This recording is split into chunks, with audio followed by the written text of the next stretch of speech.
টাঙ্গাইল জেলার রসুলপুর দিয়ে মধুপুর জাতীয় উদ্যানে প্রবেশ করতেই চারপাশের দৃশ্যপট বদলে যায়। যান্ত্রিক জীবনের ক্লান্তি কাটিয়ে প্রকৃতির সান্নিধ্য পেতে এই উদ্যান এক অনন্য গন্তব্য। রসুলপুর গেট দিয়ে ঢোকার সাথে সাথেই দর্শনার্থীদের স্বাগত জানায় দীর্ঘাকৃতির গজারি গাছের সুশৃঙ্খল সারি, যা এক নিমিষেই চোখের ক্লান্তি দূর করে দেয়। জারি বনের সমারোহ। মধুপুরের আসল সৌন্দর্যই হলো এর শাল গজারি বন। রাস্তার দুপাশে সারিবদ্ধ লম্বা গজারি গাছগুলো আকাশপানে মাথা উঁচু করে দাঁড়িয়ে আছে। বনের ভিতর দিয়ে যাওয়ার সময় বাতাসের শোঁ শোঁ শব্দ এবং পাতায় রোদের খেলা এক অপার্থিব পরিবেশ তৈরি করে। রসুলপুর থেকে মূল বনের দিকে এগিয়ে গেলে এই ঘন সবুজ অরণ্য আপনার চারপাশকে ঘিরে ধরবে। অনেকেই এই এলাকাটিকে পাহাড়ি এলাকা হিসেবে চেনেন। উঁচু নিচু টিলা আর লাল মাটির এই পথগুলো যেমন সুন্দর, তেমনি কিছুটা রোমাঞ্চকর।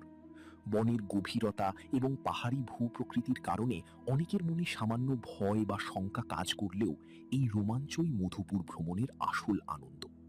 সঠিক নির্দেশনা মেনে চললে এই ভয় কাটিয়ে প্রকৃতির আসল রূপ উপভোগ করা সম্ভব। মধুপুর জাতীয় উদ্যানের রেঞ্জ অফিসের ভেতরকার পরিবেশ অত্যন্ত গোছানো এবং দৃষ্টিনন্দন।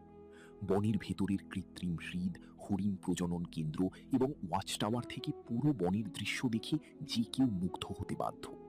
বিশেষ করে শীত বা বসন্তের সকালে বনের ভেতর দিয়ে হাঁটলে মনে হয় যেন কোনো শিল্পীর আঁকা ছবির ভেতর দিয়ে হাঁটছি। এখানে প্রচুর পরিমাণে বানর ও হনুমানের দেখা মেলে। এছাড়া বিভিন্ন প্রজাতির পাখি এবং বিরল কিছু বন্যপ্রাণী এই উদ্যানের প্রাণ। বনের শীতল হাওয়া এবং মাটির সোঁদা গন্ধ এক অদ্ভুত প্রশান্তি দেয়, যা পর্যটকদের মুগ্ধতার প্রধান কারণ। মধুপুর জাতীয় উদ্যান কেবল একটি বন নয়, এটি প্রকৃতির এক বিশাল ভাণ্ডার। রসুলপুর থেকে শুরু করে রেঞ্জ অফিসের শেষ প্রান্ত পর্যন্ত প্রতিটি ধাপেই নতুন নতুন সৌন্দর্য উন্মোচিত হয়। পাহাড়ি ভীতি কাটিয়ে একবারই গজারি বনের গভীরে প্রবেশ করলে সেই মুগ্ধতা সারা জীবন মনে রাখার মতো।